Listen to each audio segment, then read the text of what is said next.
Hey guys, thanks for joining the Success After 6 Liberty Locations virtual read alouds. We are currently reading The Original Adventures of Hank the Cowdog. This was one of my favorite books when I was your age. Actually, it's one of my favorite books today. So let's jump into Chapter 9, Me, Just a Worthless Coyote. That business about the secret was the perfect stroke, and it probably saved my life.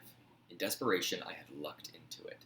Turns out that coyotes are superstitious animals, even though they're known to be cunning and vigilant. Vigilant. I don't know how to spell that word, actually. Spelling is a pain in the neck. I do my best with it. Vigilant? Vigilant. Vigilant? Vigilant?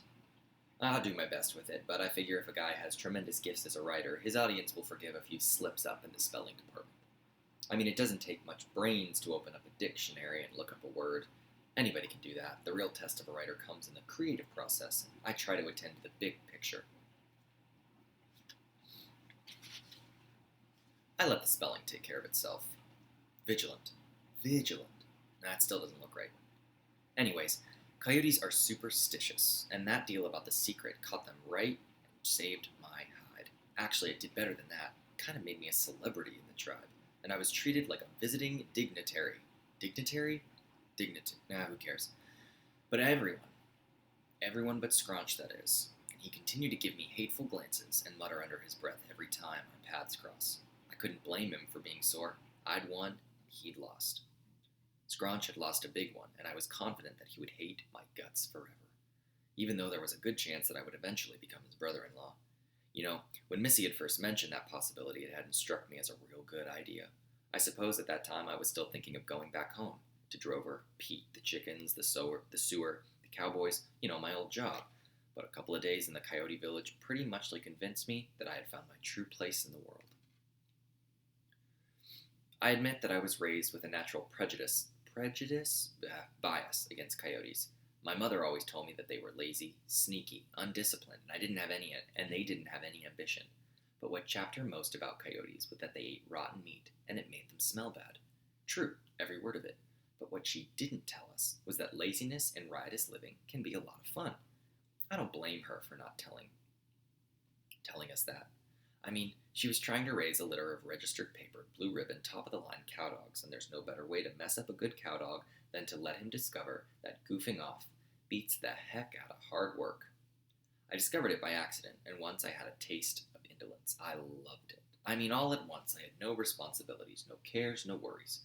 When I woke up in the morning, I didn't have to wonder if my ranch had made it through another night, or if I would get yelled at for something that I hadn't done. About a week after I joined the tribe, I made friends with two brothers named Rip and Snort. They were what you'd call typical good old boy coyotes. Dirty, they smelled bad, they weren't real smart, they loved to fight and have a good time, and had no more ambition than a couple of fence posts. My kind of guys. If Rip and Snort took a shine to you, you had two of the best friends in the world. If they didn't happen to like your looks or your attitude, you were in a world of trouble.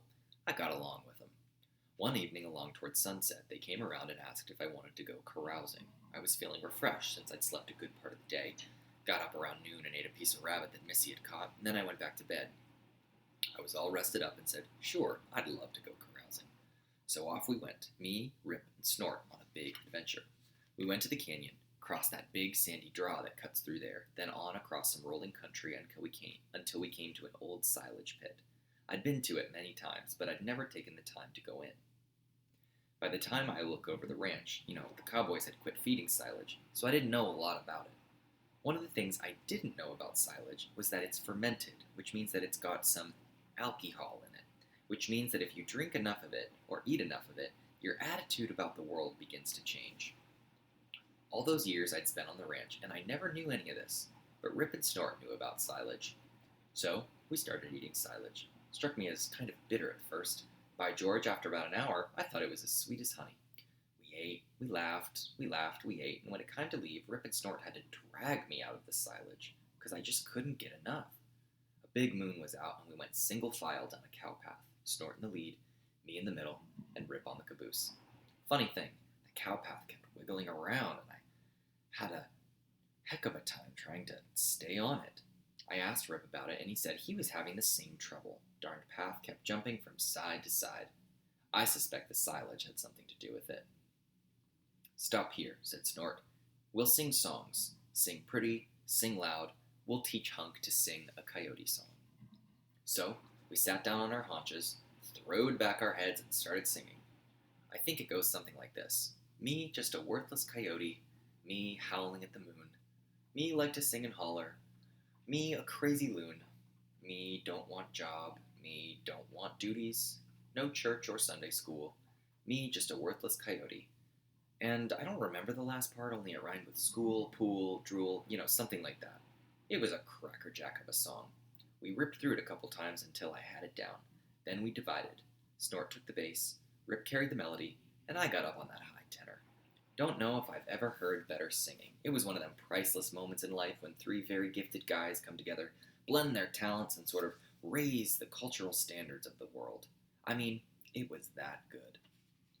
We sang 4 or 5 times when all at once Snort's ears perked up and he lifted his paw.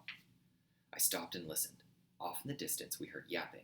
There was something familiar about that yap, but for a minute I couldn't place it. Then it occurred to me that we were sitting on a spot just a quarter mile north of the ranch headquarters. That yapping was coming from Drover. And that's where we're going to stop in the middle of our chapter. Stick around for the second part. See you guys then.